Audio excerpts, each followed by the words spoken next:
I'm Sojo Alex, and today with me I have Steve Giardini from University of Michigan. Thank you, Steve, for being here. Sojo, thanks for having me. I appreciate it.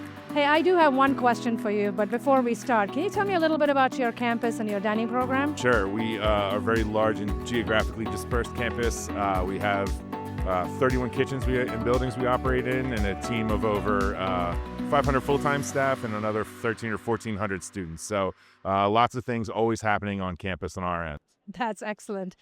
The question I'm going to ask, since you're doing a lot of buildings, so tell me a little more about, like, if you are looking at your dining facilities from 5 years from now, what is one thing you think that has to be absolutely different? Sure. So we're in the process of opening a new facility next year and a different kind of facility 3 years after that. So we think about this question a lot. And I think from our standpoint, it really comes down to building and designing a space that can be flexible. And so using kitchen equipment that can go back and forth between different cuisines, and allowing us to be nimble and responding to consumer demands and what students are after, whether it's a particular type of ethnic cuisine or just something that they want to build and customize themselves on their way through their dining halls. For us, it's about being able to be flexible and not having to spend a bunch of money remodeling when we come up with something new we want to do.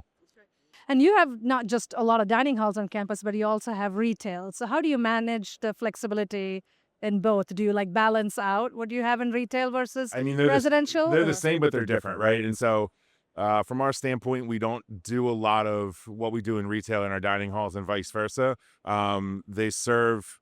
Generally speaking, they serve the same audience, but our retail audience is more broad, campus guests, visitors, staff. So we really try and be mindful of that and craft that experience for everybody, and for our meal plan holders and those people that visit our dining halls. It's really about flavor and choice and making sure they can find something that speaks to what they want to eat at that moment in time, and making sure that it's something new. The students eat with us 15 to 20 times a week, and so we got to keep it new and fresh and make sure there's always something available. I'm going to ask you a little difficult question. Now, you're opening all these dining halls and things.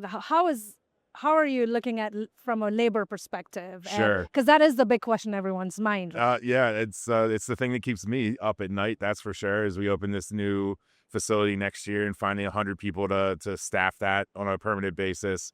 I think from my standpoint, trying to do, as we design the facilities, trying to be smart, staying up to date on some of the new automations and things like that. And really, with regards to our back of house processes, trying to be smart about how we use AI and really using it to automate some of the work that we're doing so that our chefs can spend more time with our teams and more time with our guests, and really putting hospitality sort of back at the front.